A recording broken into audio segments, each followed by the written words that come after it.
નમસ્કાર, ધરતીનો છેડો 3 આણંદના વૃદ્ધાશ્રમની અંદર આપનું સ્વાગત છે. ઘણા લોકો વૃદ્ધાશ્રમ બાબતે અલગ અલગ વાતો કરતા હોય છે કે વૃદ્ધાશ્રમ ના હોવા જોઈએ, વૃદ્ધાશ્રમ ખરાબ છે, વૃદ્ધાશ્રમ ના હોય, વૃદ્ધાશ્રમમાં કોઈ જવું ના જોઈએ, વૃદ્ધાશ્રમ ફાલતુ વસ્તુ છે, આ છે તે છે.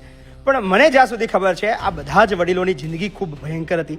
2 ટાઈમ જમવાના પણ એમને તકલીફો હતી, પણ આજે એ સરસ મજાનું ભોજન જમે છે, સરસ મજાના ઘરની અંદર રહે છે, સરસ મજાની વાતો કરતાં કરતાં જીવન વિતાવે છે. એમના દુઃખો ભરેલા જે દિવસો છે એ હવે પસાર થઈ ગયા છે અને આનંદના દિવસો આવ્યા છે. સો આ બધા લોકોના જીવનની અંદર જે ઉત્સાહ, જે ઉમંગ છે એ વૃદ્ધાશ્રમ છે.